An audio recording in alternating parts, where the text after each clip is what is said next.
বাংলাদেশ আমার মনে হয় না তারা জিতবো। আমি বাংলাদেশের ম্যাচ কখনোই দেখবো না, দেখার ইচ্ছা নাই। কারণ ইচ্ছা থাকে মানুষের কখন জানেন, যখন একটা টিম ম্যানেজমেন্ট একটা ভালো প্লেয়ারকে চান্স দেয়, ভালো প্লেয়ারকে খেলায়, ওই সময় খেলা দেখতে ভালো লাগে। আর যে সময় একটা খেলার ভিতরে রাজনীতি ঢুকে যায় বা একটা জিনিস আপনার ভালো পারফরমেন্স করা সত্ত্বেও ওই প্লেয়ারকে চান্স দেওয়া হয় না, ওই সময় ওই দলের খেলা না দেখাই ভালো। একদম দেখেন আপনি শান্ত, সৌম্য, লিটন, ওরা 10 রানের বেশিও করতে পারে না, যে 4-5 ম্যাচ খেলতে আছে 10 রানও করতে পারে না। এভারেজ দেখেন তাদের, তো ওই হিসাবে ওনাকে খেলা দেখাচ্ছে না দেখাই সবচেয়ে বেটার আমি মনে করি।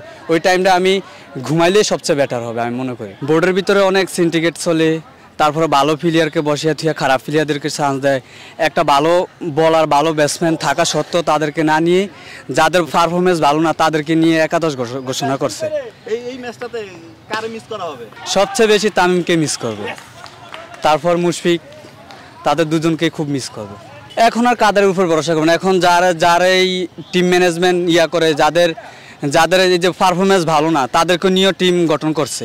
এখন যাদের ভালো পারফরমেন্স আছে তাদেরকে নিতেছে না। মাহমুদুল্লাহ রিয়াদ দেখেন কিছুদিন আগে তাদেরকে নিয়েও একটা নাটক চলছে অনেক কিছুর পরে, তারপরও ওনারে শেষ পর্যন্ত লাস্টে আইসা ওনারা একাদশে রাখছে। কত করবো, 150-60 এরকম করতে পারে।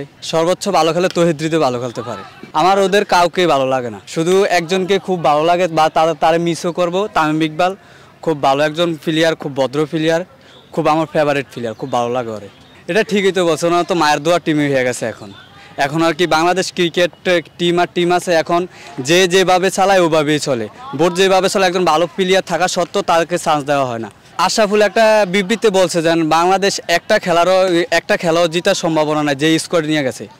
দেখেন আপনি প্রস্তুতি ম্যাচ খেলছে, ওখানেও ভালো করতে পারে না, আমেরিকার লোক খেলছে, ওই জায়গায় ভালো পারফরমেন্স করতে পারে না কেউ। না, এটা আপনার কিছুটা হলো আইসিসি ইন্ডিয়ার পক্ষে নিয়ে কিছু কাজ করে। দেখেন অনেক খেলাই অনেক কিছু হইলো, ওই জিনিসগুলো ভালো করে দেখে না, ভালো করে রিপ্লে দেখলে মতো ওই জিনিসগুলো ফোকাস হয়, কিন্তু ওই জিনিসগুলো করে না। কিছু সময় ভালো ইনফোর্টিং ম্যাচে ওনারা অনেক বাজে আম্পায়ারিং করে, এগুলো দেখেন আপনারা অবশ্যই। এগুলা দেখলে বোঝা যায় যে কতটুকু ভালো আইসিসি, মানে সবচেয়ে বেশি সিন্ডিকেট করে বেশিরভাগই খেলাধুলা হলে, ইন্ডিয়ার খেলা হলে আম্পায়ারিং বা সব কিছু নিয়ে ওনারা সিন্ডিকেট বেশি করে আইসিসি।